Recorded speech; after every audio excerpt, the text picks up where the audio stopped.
Halo sahabat semuanya, gimana kabarnya? Mudah-mudahan dalam keadaan sehat dan tetap semangat. Saya Jatuh Ratma kembali hadir menjumpai Anda di Mari Bicara. Malam hari ini lagi baca-baca berita. Ini banyak yang menyoroti soal isu politik. Memang lagi hangat. Kita tahu belakangan ini ada beberapa partai politik yang sudah mulai memberikan rekomendasi kepada sejumlah bakal calon kepala daerah. Tapi yang tidak kalah menarik yang menjadi sorotan adalah banyak dari para calon itu adalah mereka yang punya kedekatan dengan politisi yang jeneng hari ini. Orang banyak mengatakan dengan istilah dinasti politik. Bisa jadi aji mumpung atau memang punya potensi. Tapi kalau berbicara tentang kepemimpinan hari ini itu adalah kepemimpinan yang bukan bicara tentang garis keturunan, tapi adalah mereka-mereka yang lahir dengan visi misi, dengan kegiatan nyata, dan dalam prosesnya diterima oleh masyarakat. Idealnya harusnya seperti itu. Tapi lambat laun pergeseran mulai kita bisa lihat bicara tentang figur politik tertentu mendorong keturunan-keturunan juga mengikuti jejak yang sama. Yang terjadi hari ini di DPR misalnya, ada banyak politisi-politisi muda yang ternyata mereka adalah anak dari politisi senior. Termasuk juga dalam pemilihan kepala daerah. Sudah banyak ya nama-nama ternama tidak hanya di Pilkada 2020 ini, tapi juga di pilkada-pilkada sebelumnya. Apa sebetulnya yang sedang terjadi?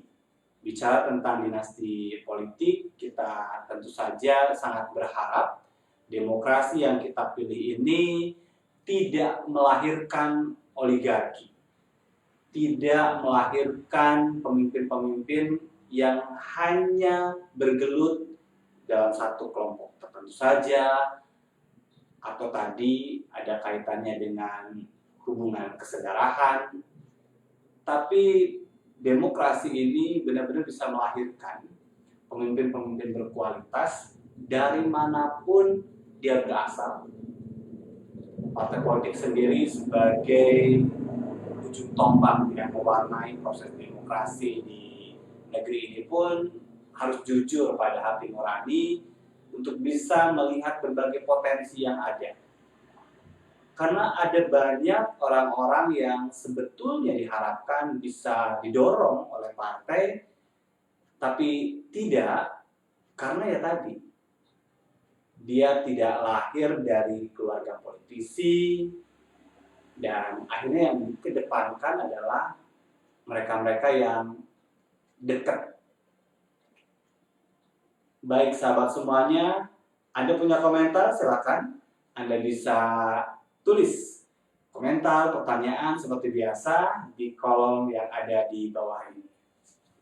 Mudah-mudahan semuanya dalam keadaan bahagia hari ini, hari Senin, memulai pekan harus dengan optimisme, harus dengan penuh semangat, dan tetap saya ingatkan kepada Anda semuanya, dalam berbagai aktivitas yang kita lakukan, protokol kesehatan harus tetap dijalankan. Pandemi COVID-19 ini membuat kita harus punya kebiasaan-kebiasaan baru, disiplin dalam menjaga diri, menjaga keluarga, dan menjaga Indonesia. Hari ini sahabat semuanya, PT Kereta Api Indonesia, khususnya KCI, Komuter Lain, itu mengharuskan para penumpangnya menggunakan busana lengan panjang. Ini salah satu protokol kesehatan yang harus dipenuhi oleh para penumpang KRL untuk mencegah penyebaran COVID-19. Nah, diharapkan sebetulnya tidak hanya lengan panjang, kalau menurut saya, sahabat semuanya yang menggunakan kereta komuter lain atau kendaraan transportasi umum lain, membiasakan untuk membawa baju cadangan.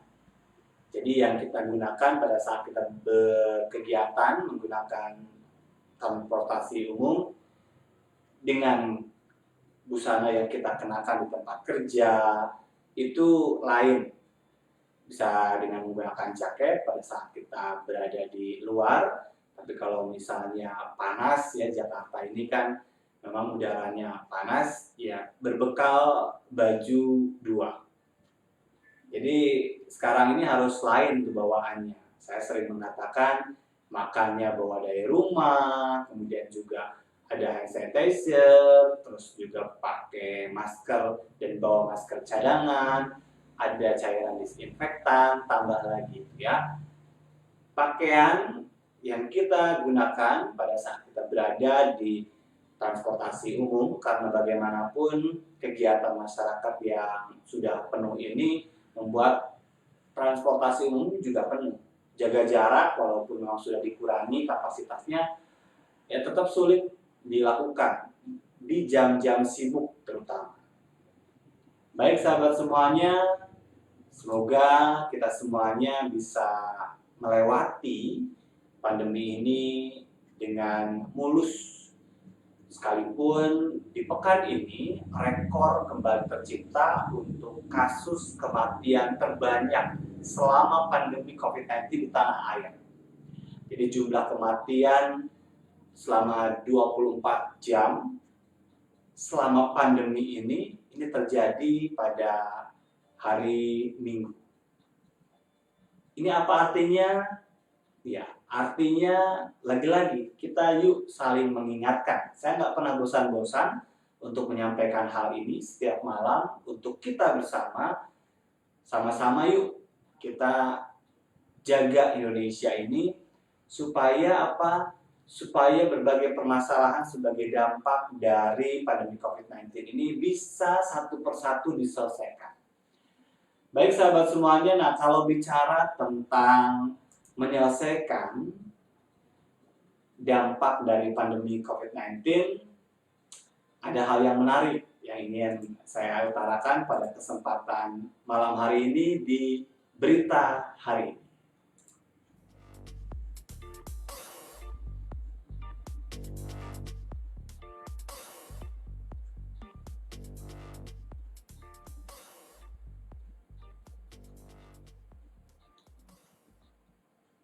Ya, sahabat semuanya, Menteri BUMN Erick Thohir ditunjuk oleh Presiden Joko Widodo untuk memimpin tim pemulihan ekonomi dan penanganan COVID-19.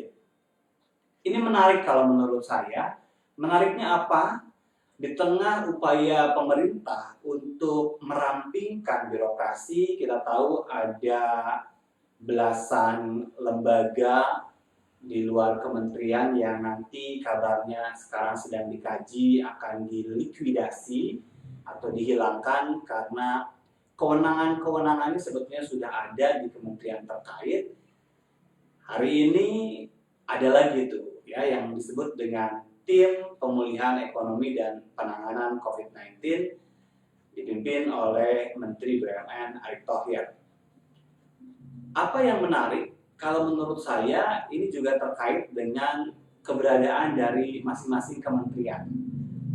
Harus dipahami bahwa sebetulnya bicara tentang penanganan dampak dan pemulihan ekonomi, salah satunya termasuk juga bicara tentang penanganan COVID-19 di bidang kesehatan, itu adalah sinergi dari semua elemen pemerintahan. Kementerian, gotong royong semuanya dengan peran masing-masing. Kalau dalam pemikiran saya itu yang justru lebih efektif. Di luar itu kita sudah punya gugus tugas. Jadi buat apa ada tim pemulihan ekonomi? Di pemerintahan sendiri sudah ada koordinator bidang ekonomi yang mengkoordinasikan beberapa kementerian terkait dengan urusan ekonomi. termasuk juga ada koordinator pembangunan manusia, ya, ada Menko PMK yang di dalamnya juga ada kementerian-kementerian terkait, termasuk Kementerian Sosial, Kementerian Pendidikan, Kementerian Kesehatan. Jadi posisi dari Erick Thohir sebagai Menteri BUMN ini lalu seperti apa dalam posisi dia sebagai menteri, tapi di sisi lain dia adalah sebagai ketua dari tim yang dibentuk oleh Presiden Joko Widodo hari ini. Ya, jangan terlalu juga banyak membuat kelompok-kelompok atau organisasi-organisasi baru, karena saya setuju dengan apa yang disampaikan oleh Pak Presiden Jokowi. Pada saat organisasi itu ramping, larinya juga akan cepat dibandingkan yang gemuk obesitas. Di samping lamban karena ya beban yang berat, di luar itu yang disebut dengan organisasi obesitas juga rawan banyak terserang penyakit. Jangan juga dalam manajemen itu ada tumpang tindih kewenangan. Ini kalau bicara tentang ekonomi, sudah ada menteri koordinator perekonomian kalau ingin menaungi beberapa kementerian. Jadi posisinya Erlangga dengan hari ini pemulihan ekonomi di tengah pandemi, ada tim bentukan baru, seperti apa? Ini yang bagi saya sebetulnya Pak Presiden Joko Widodo cukup untuk mengoptimalkan kementerian dengan kinerja menteri-menterinya yang kemarin sudah dimarahi. Kabarnya kan setelah ditegur oleh Presiden Joko Widodo, kinerjanya sedikit membaik. Itu yang disampaikan oleh Sekretaris Negara ya. Tapi apakah masyarakat setuju ada perbaikan kinerja? Di luar itu, bicara tentang pemulihan ekonomi, penanganan COVID-19, leadernya harus satu. Dalam hal ini adalah Presiden Joko Widodo. Sudah ada gugus tugas, sudah ada kementerian, ya apa juga dengan tim pemulihan ekonomi. Karena sejatinya kan semuanya juga mengarah ke situ, mengarah pada upaya pemulihan ekonomi dan juga penanganan COVID-19 dari sisi kesehatan. Jangan boros-boros dan jangan double kewenangan. Ini yang membuat gerak dari pemerintahan juga akan lambat. Sudah punya Menko juga, walaupun dalam struktur pemerintahan sebetulnya banyak diskusi dikemukakan, sudah jauh diskusinya ini soal keberadaan Menko yang sebetulnya penting nggak penting. Karena tadi kan Menko hanya untuk mengkoordinasikan beberapa kementerian terkait supaya memiliki satu alur kebijakan yang tidak saling menjatuhkan, ya jadi bersinergi begitu. Dan tidak ada pun ada yang mengatakan tidak masalah. Saya termasuk yang dalam kelompok itu. Artinya bahwa sebetulnya posisi ini lebih pada kepentingan politik. Kembali lagi ke bicara tentang tim pemulihan ekonomi dan penanganan COVID-19 yang dipimpin oleh Erick Thohir. Saya pikir Pak Erick sendiri kan punya tugas untuk bagaimana mengoptimalkan BUMN ini menjadi ladang usahanya negara untuk menghasilkan devisa. Di luar itu ya bekerja juga untuk tadi mendorong pemulihan ekonomi dan penanganan COVID-19 dari sektor BUMN. Jadi tugasnya sendiri sudah sangat banyak ya, dan sekarang nampaknya dalam posisi mengkoordinasi sejumlah pihak dalam konteks penanganan pandemi COVID-19. Ya mudah-mudahan tidak berbenturan, lagi-lagi itu yang saya khawatirkan. Jadi jangan juga terlalu banyak membuat badan-badan baru, tim-tim baru, optimalkan yang sudah ada. itu akan jauh lebih baik dan kita juga akan lebih mudah melakukan evaluasi terhadap kinerja dari yang sudah ada itu. Isu reshuffle pekan ini kembali meredup, ya. Tapi saya pikir evaluasi kalau memang tim ini lahir karena masih belum berjalannya kinerja dari para menteri sehingga perlu ada lagi tim baru begitu, ya tinggal dievaluasi aja menteri-menterinya bagaimana kinerja mereka dalam bidang masing-masing menuju kepada pemulihan ekonomi dan penanganan COVID-19 dari sisi kesehatan dan juga dari sisi bidang-bidang yang lain pastinya ya, dari sisi sosial. Karena ini harus bisa dilakukan seiring sejalan dan leadernya satu. Dalam krisis ini kita butuh leader yang memang kuat dan mengarahkan elemen lain supaya nggak terbagi-bagi, ya dalam hal ini cukup presiden yang menjadi leader dalam pemulihan ekonomi dan penanganan COVID-19 di tanah air. Sahabat semuanya, kita tahu bahwa pandemi COVID-19 ini memang tidak hanya urusan kesehatan, tapi juga urusan ekonomi. Ada banyak warga yang terdampak. Dan hari ini sebetulnya saya ingin mengatakan kalau bicara tentang pemulihan, harus juga kita tujukan pada pemberdayaan masyarakat. Kalau pada masa PSBB 3 bulan yang lalu, masyarakat diminta untuk berada di rumah, tidak melakukan banyak kegiatan, kemudian ada banyak para pekerja harian, warga-warga miskin yang sangat membutuhkan bahan pangan sehingga digulirkan bantuan sosial berupa beras, mie instan, minyak goreng, terigu, sarden. Sudah bergulir beberapa waktu, kemudian juga bantuan sosial berupa uang Rp600.000 sampai hari ini juga terus digulirkan. Ke depan, bicara tentang pemulihan ekonomi harus juga ditujukan pada pemberdayaan masyarakat, bagaimana pemerintah bisa membuat program-program merangsang masyarakat tidak lagi minta atau dikasih, tapi bekerja. Ini penting. Pandemi COVID-19 ini kita nggak tahu sampai kapan ini akan selesai. Karena sampai hari ini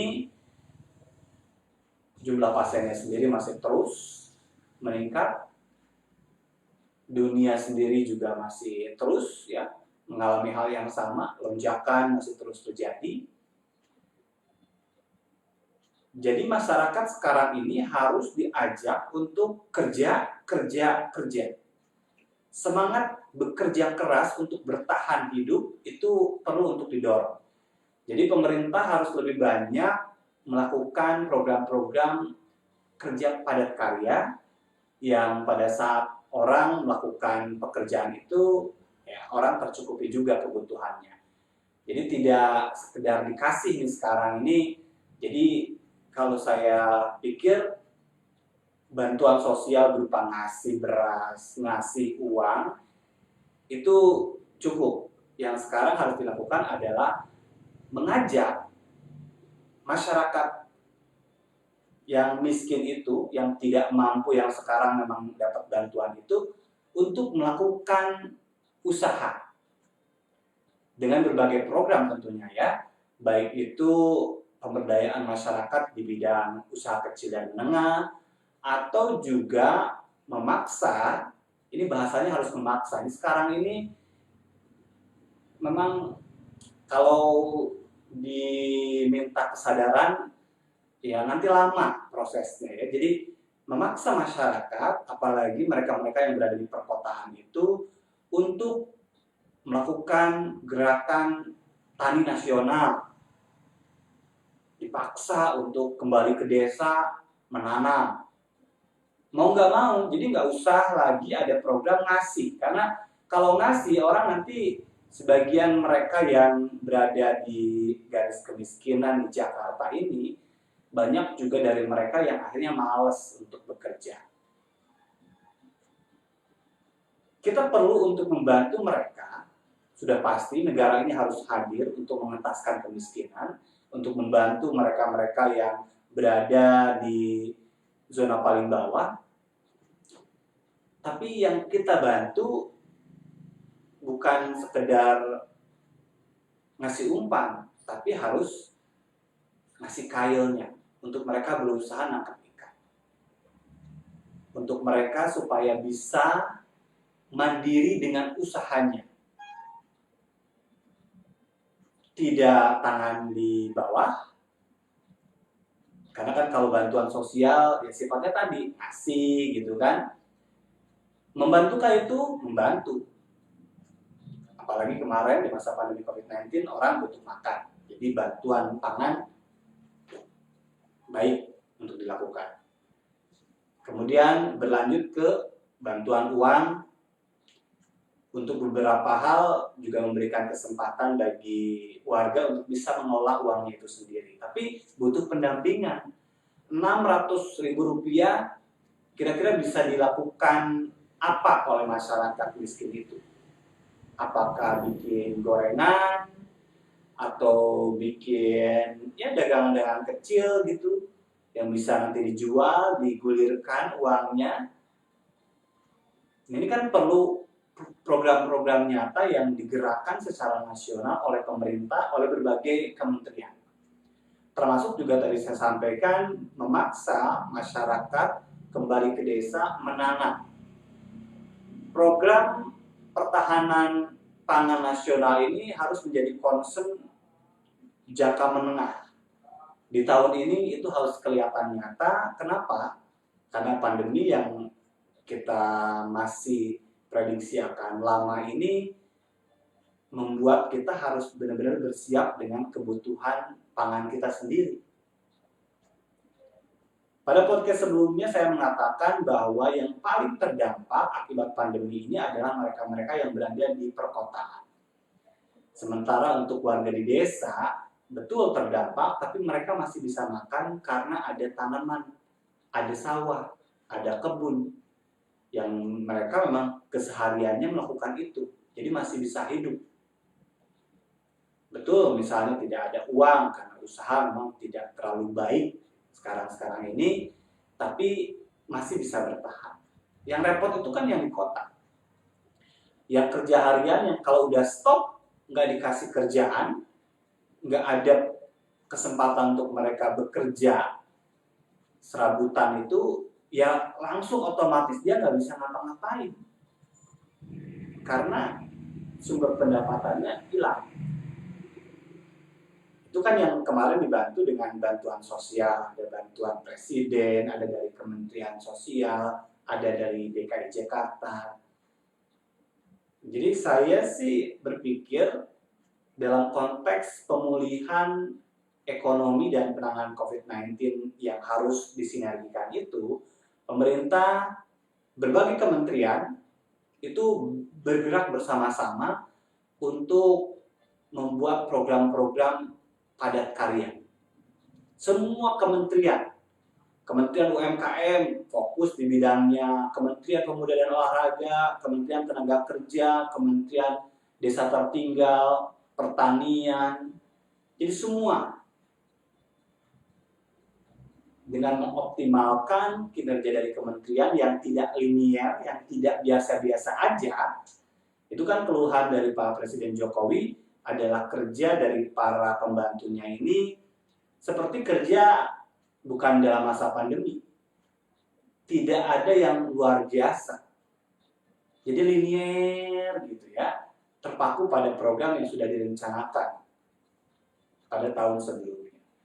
Ini harus didorong untuk ya akrobat dalam konteks yang positif ya, melakukan langkah-langkah inovatif yang bisa membuat orang sekarang ini diajak untuk bekerja keras.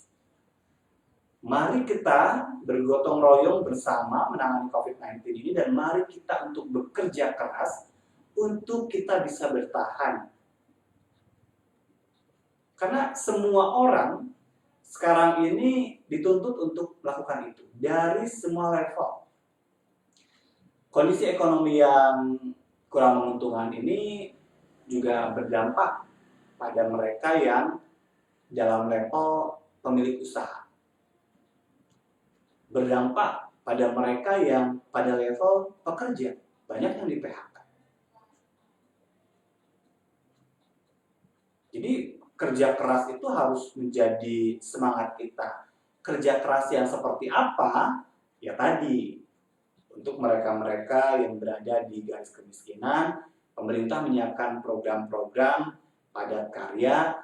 Jadi kalau kemarin sempat kita diskusi juga soal kartu prakerja yang anggarannya triliunan rupiah itu harusnya bisa menjawab ini, bukan hanya sekedar belajar online, kemudian juga ya hanya sekedar kegiatan yang sifatnya tidak langsung ngena orang itu bisa bertahan hidup di tengah pandemi COVID-19. Sebelumnya jauh-jauh hari kita sudah pernah membahas ya soal kartu prakerja yang secara konten pembelajaran itu perlu untuk dievaluasi, termasuk juga penyedia layanan kartu prakerja itu juga banyak syarat kepentingan, dan ini bukan kata saya, tapi KPK juga menemukan banyak hal yang perlu untuk diperbaiki sebelum program ini dilanjutkan. Saya pikir program yang prakerja itu, kenapa Pak Presiden Jokowi ingin itu digulirkan di masa pandemi ini untuk menjawab program-program padat karya. Jadi orang itu diajak untuk bekerja dan dikasih uang. Bekerjanya yang mendukung pada dampak yang tentu saja nanti pada akhirnya skalanya nasional. Misalnya tadi, ketahanan pangan, pembangunan infrastruktur, ya, jalan-jalan, dan lain sebagainya. Tadi pemulihan ekonomi dengan pemberdayaan masyarakat di bidang UMKM. Masyarakat-masyarakat di pinggiran itu dilatih untuk bikin nasi goreng, untuk bikin mie ayam, untuk bikin bakwan. Ini orang kita ini kan senang makan. Jadi mereka itu dilatih tuh yang 600.000, harusnya Kementerian Sosial mensyaratkan tuh 600.000 ini juga bisa ya ada jatah untuk makan, tapi ada juga sebagian yang diakalin buat diolah, beli bahan, bikin panganan, dijual. Selisihnya nanti bisa menambah pendapatan dari keluarga. Ini kayaknya yang seperti ini belum banyak benar-benar nyata terlihat. Jadi bantuannya masih tadi menjadikan orang miskin itu dalam posisi tangannya di bawah. Catatan saya untuk kemarin di masa PSBB di 3 bulan yang lalu, oke. Dalam tanda petik kita udah baik ya. Memang kasihan bagi mereka karena nggak bisa makan, tapi kebaikan itu next kemudiannya itu adalah mengajak mereka juga untuk bisa bekerja. Ilmu yang kita kasih, keterampilan yang kita kasih, modal kerja yang kita kasih untuk mereka juga bangkit. Harus itu sekarang ini, harus mereka tuh mau. Kalau misalnya ada orang yang ngajarin mereka untuk menjadi penjahit, mau kasih mesin jahit, mau ngajarin bagaimana cara menjahit, masyarakat miskin itu harus mau. Jadi jangan hanya nunggu dikasih. Sekarang ini waktunya untuk kita bekerja keras. 2 tahun ke depan ini adalah tahun kerja keras untuk semua level, semua jenis pekerjaan. Ada tantangan, ada peluang, dan itu bisa dijawab dengan kita bekerja. Kalau ada bantuan-bantuan yang akan digulirkan oleh sejumlah organisasi kemasyarakatan, saya sarankan juga mengarah pada pemberdayaan. Jadi masyarakatnya dipintarkan, masyarakatnya dibuat terampil untuk mereka bisa berusaha secara mandiri. Hari ini tuh udah nggak cocok, karena kita melihat ini masa pandemi ini kan masih sangat tidak terprediksi, sehingga yang saya maksud tidak cocok itu adalah tidak cocok cuma ngasih doang gitu. Jadi udah ngasih, habis, lalu dianya juga nanti minta lagi. Nah, jadi harus didorong pada upaya bagaimana dia itu bisa berdaya. Jadi cara memberikan perhatian kita kepada warga miskin, warga marginal, itu tidak hanya sekedar ngasih aja, tapi bagaimana mereka juga bisa bangkit, dirinya bisa juga berusaha untuk menjadi warga yang berguna.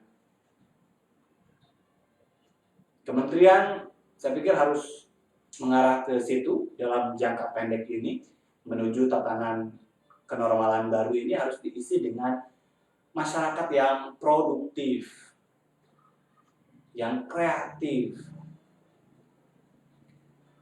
Ada banyak hal yang kalau diberdayakan, ya sebetulnya masyarakat kalau sudah punya keterampilan, misalnya bikin gorengan, menjahit, membatik, merajut, apapun itu kan juga bisa dilakukan di rumah.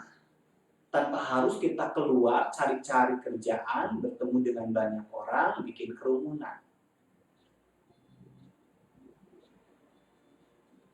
Itu yang kenapa dalam beberapa kesempatan setiap malamnya, saya selalu juga membawa produk-produk dari Dapur Kreasi Sekolah Darurat Kartini, karena sebetulnya ini program yang dilakukan oleh Sanggar Kartini tidak hanya di masa pandemi.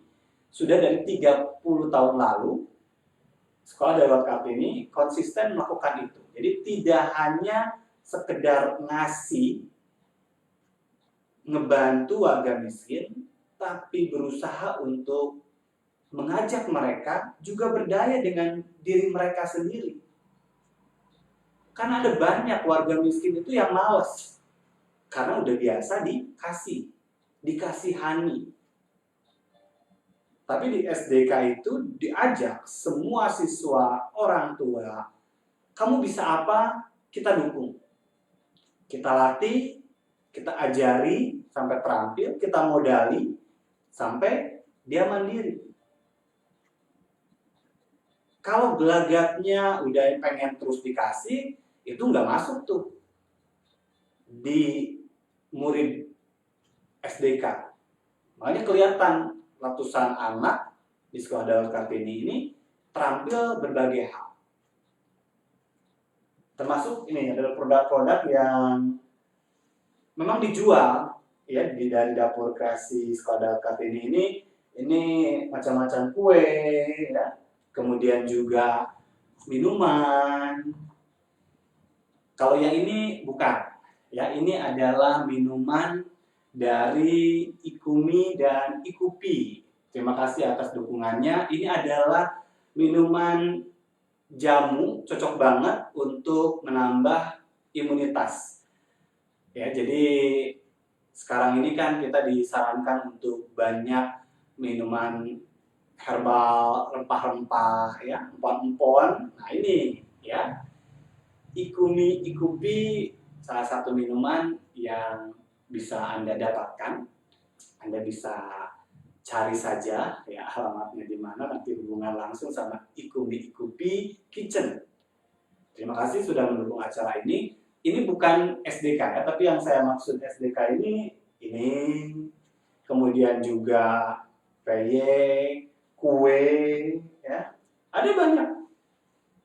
Nanti saya kenalkan satu-satu, termasuk juga beras organik dari sawah Puncak. Ini adalah juga bagian dari pemberdayaan ketahanan pangan, jadi masyarakat yang tidak punya lahan bisa menggarap lahan tersebut, bagi hasil setengahnya untuk mereka, setengahnya untuk dijual, ya, dan untuk keperluan di sekolah dalam Kartini pastinya. Ini semuanya adalah bagian dari upaya Sanggar Kartini untuk memberdayakan masyarakat-masyarakat miskin di berbagai daerah. Skalanya kecil karena tadi dilakukan ya oleh dua kembar. Tapi kalau saya berpikir ini dilakukan dan didukung oleh pemerintah dengan anggaran yang begitu besar, jangkauannya pasti akan lebih besar lagi dan dampaknya akan masif. Yang seperti inilah yang perlu untuk dikembangkan ke depan.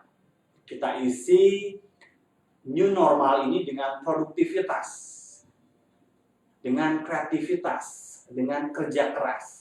Harus bekerja. Termasuk juga kebiasaan-kebiasaan baru di masa pandemi COVID-19 ini, misalnya menanam sayuran di rumah, itu kan produktivitas. Dan bahkan ada satu gang di Jakarta ini yang dia sudah nggak pernah tuh beli sayuran ke pasar karena sudah menghasilkan sayuran sendiri dengan kampung hidroponiknya. Buat warga-warga miskin itu mau untuk dia bekerja, paksa. Daripada nyusahin berada di kota, ajak mereka, kasih lahan, kasih bibit untuk menggarap.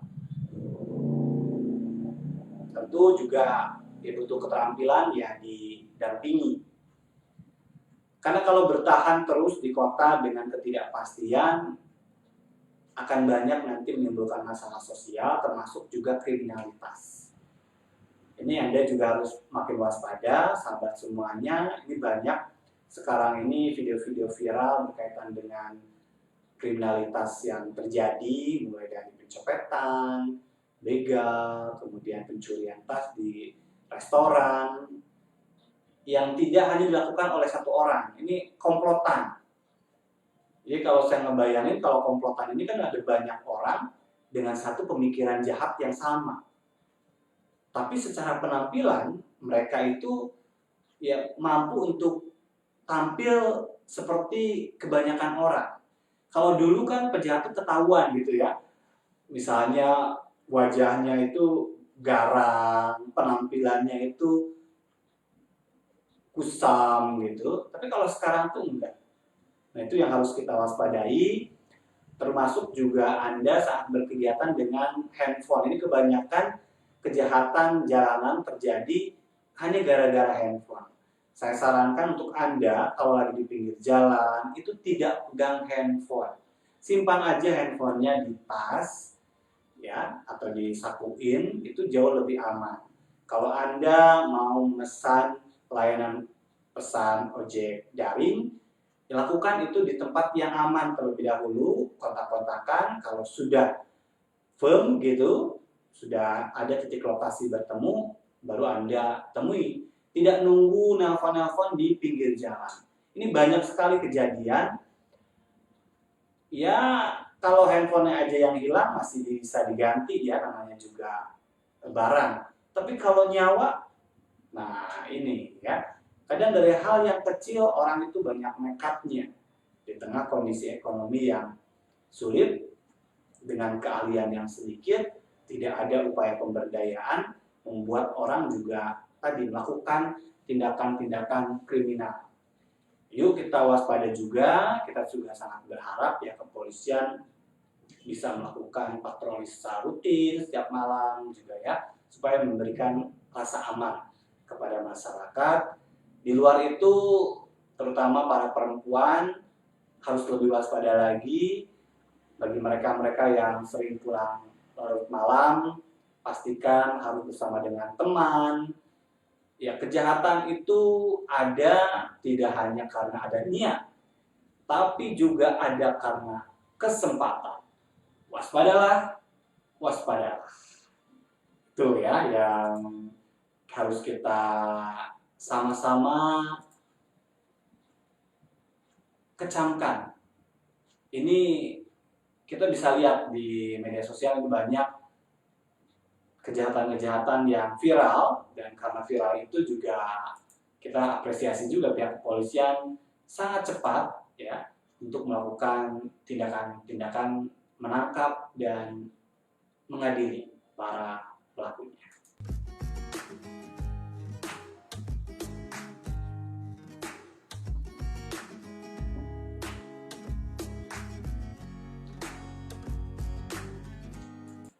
Baik sahabat semuanya, malam hari ini saya juga ingin berbicara tentang Joko Chandra.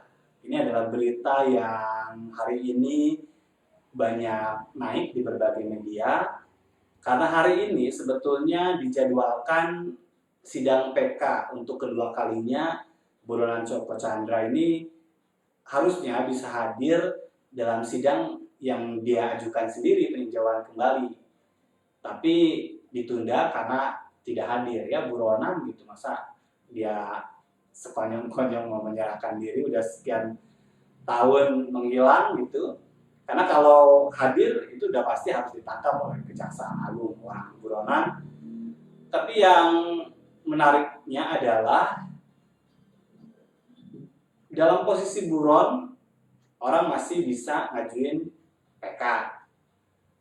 Dan untungnya ada peraturan Mahkamah Agung yang sekarang ini mengharuskan orang yang PK itu orangnya harus datang. Namanya juga pemohon, dia kan yang ingin mencari keadilan dalam tanda petik kan, dengan mengajukan peninjauan kembali.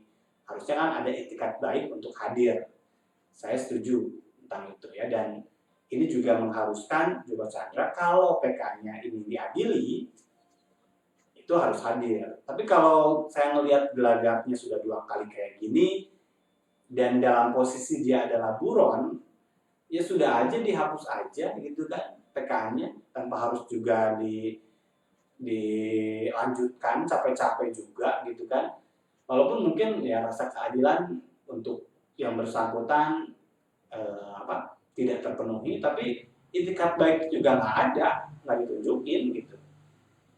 Hukum itu kan juga harus sama-sama dihormati oleh, tidak hanya oleh penegak hukum kepada pencari keadilan, tapi juga mereka-mereka yang mengajukan PK itu juga harus menunjukkan bahwa dia juga menghormati aturan yang ada. Tapi kalau enggak, ya ngapain juga gitu kan. Kita capek-capek nyidangin di Mahkamah Agung. Tapi yang tidak kalah menarik adalah soal keterlibatan banyak jenderal dalam pergerakan Joko Chandra dari Jakarta, keluar kota, bahkan informasinya kan ada di Papua Nugini, kemudian sering juga ke Malaysia membuka bisnis di sana. Tapi posisinya ada di mana itu nggak ada yang tahu. Ini pemerintah sendiri masih terus mencarinya. Walaupun kabarnya sidang hari ini itu ditunda karena pemohonnya tidak ada dan ada surat sakit. Kalau ada surat sakit berarti kan logikanya ada di Indonesia dong. Dokternya pasti tahu dong di mana gitu. Buat saya penegak hukum nggak boleh kalah sama buronan. Jadi dalam waktu yang sangat dekat kita harapkan Kejaksaan Agung, kepolisian, dan tim penegak hukum lain itu bisa sama-sama bersinergi menangkap orang-orang yang mempercundangi hukum itu sendiri. Ini bisa menjadi presiden buruk tentu saja, tapi juga ini menjadi kesempatan yang baik bagi penegak hukum hari ini untuk bisa membuktikan kepada masyarakat bahwa dia bisa, walaupun sudah lama ya kabur, sejak tahun 2009 kalau tidak salah, Joko Chandra menghilang dan ya hangat lagi karena mengajukan PK. Bisa berkomunikasi kok dengan kuasa hukumnya, masa nggak bisa kelacak sih? Nah itu ya, ini penting.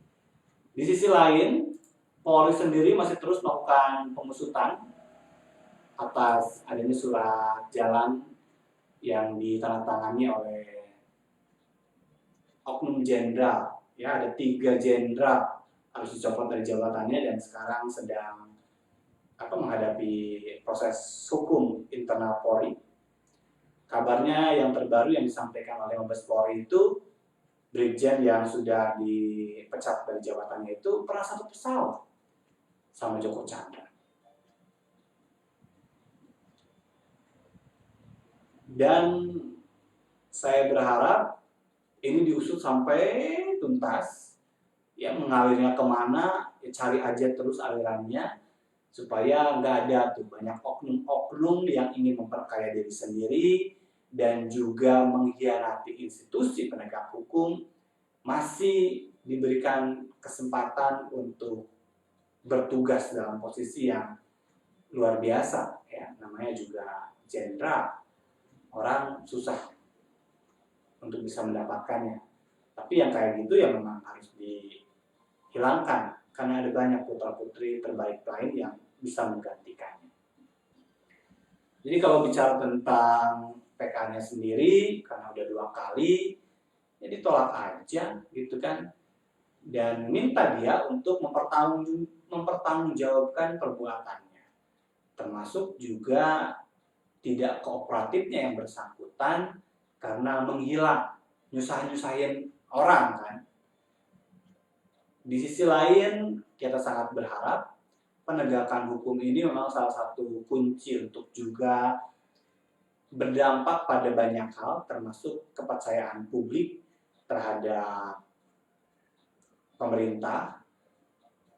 Walaupun kita tahu bahwa penegak hukum ya independen gitu, tapi kita pahami juga bahwa ini adalah bagian dari komitmen negara untuk memberantas korupsi, kolusi, dan nepotisme. Ini jadi satu ujian ya dalam jangka waktu yang secepat-cepatnya yang namanya buronan Joko Chandra ini bisa hadir di publik. Bagusnya sih ditemukan, tapi apakah nanti menyerahkan diri itu lain hal. Jangan ada yang ditutup-tutupi karena masyarakat sekarang ini sudah sangat terbuka, masyarakat hari ini sudah sangat pintar, kritis. Jadi makin ditutupi, bangkai itu makin kecium baunya. Baik, itu ya bicara tentang penegakan hukum yang memang ramai diperbincangkan pada kesempatan hari ini. Di sejumlah media diangkat, termasuk juga update terbaru yang disampaikan oleh Mabes Polri terkait dengan hasil pemeriksaan terhadap nama oknum yang sudah dipecat itu. Sahabat semuanya, terima kasih untuk Anda semuanya sudah menyaksikan tayangan ini. Dan untuk yang terakhir, saya ingin menutup perjumpaan ini dengan satu hal tentang pendidikan.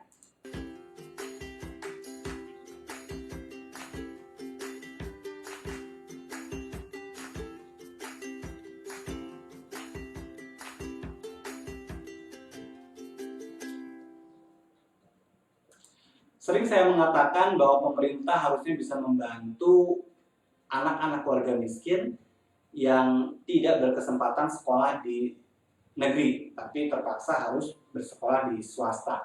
Kasih bantuan bagi mereka. Kabarnya khusus untuk DKI Jakarta sudah ada beritanya tuh. Pemprov DKI menganggarkan sejumlah anggaran untuk warga miskin yang terpaksa harus bersekolah di swasta. Tinggal persoalannya adalah bagaimana dengan pendataan itu. Di luar itu, saya sangat berharap kepada Gubernur DKI Jakarta dan Dinas Pendidikan DKI Jakarta juga bisa melihat sektor pendidikan non formal yang ada di Jakarta.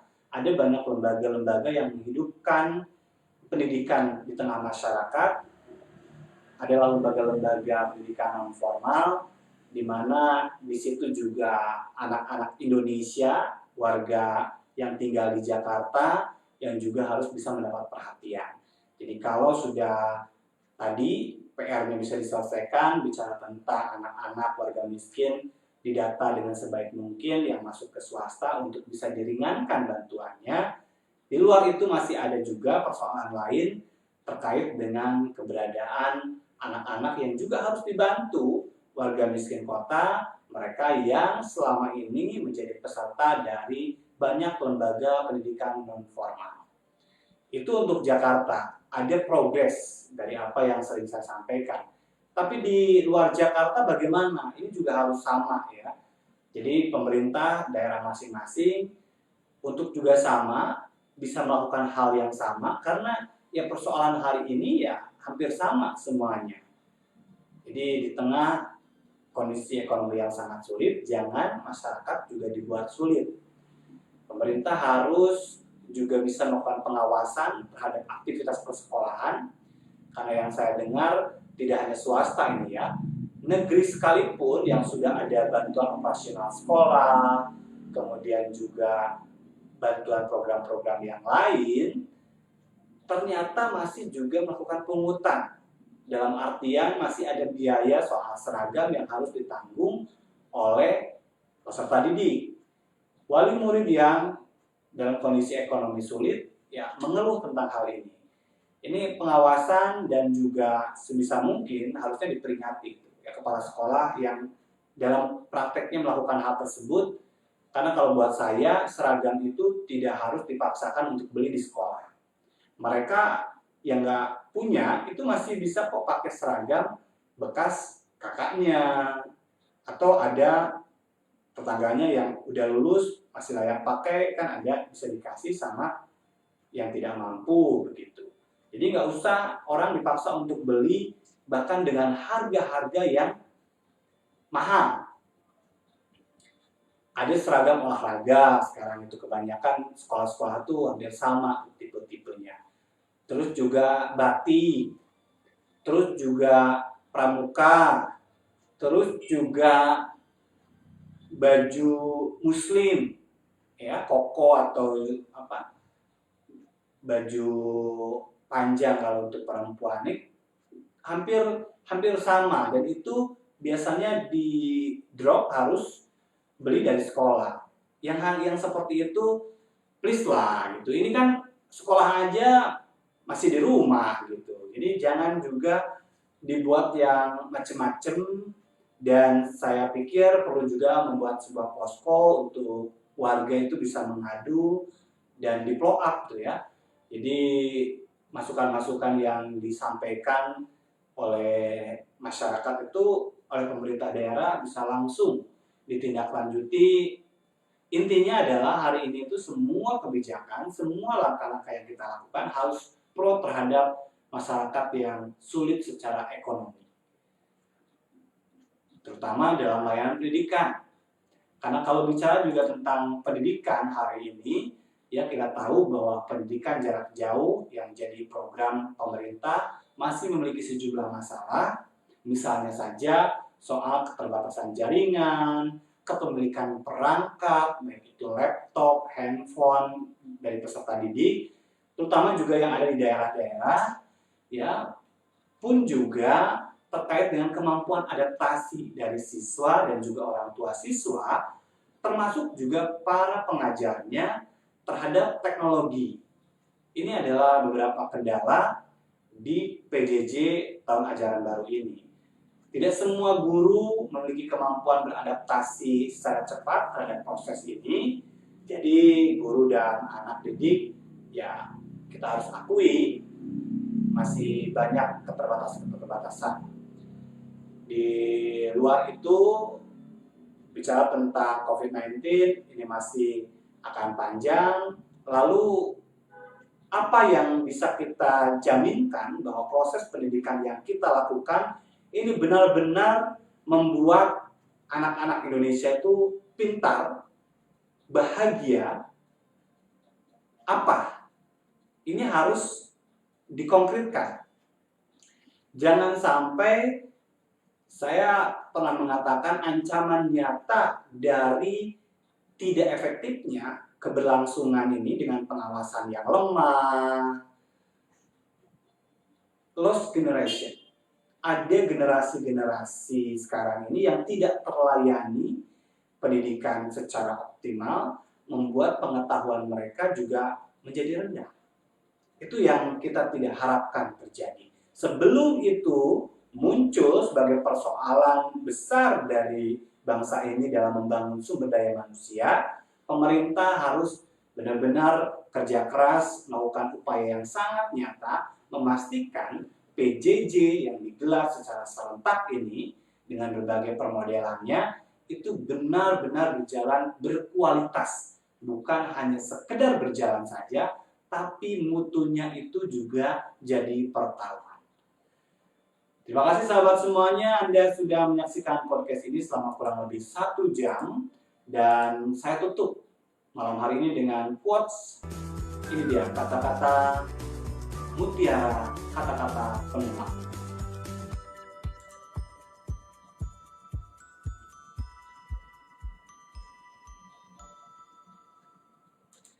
Quotes-nya dari Raden Ajeng Kartini, terkadang kesulitan harus kamu rasakan terlebih dahulu sebelum kebahagiaan yang sempurna datang kepadamu.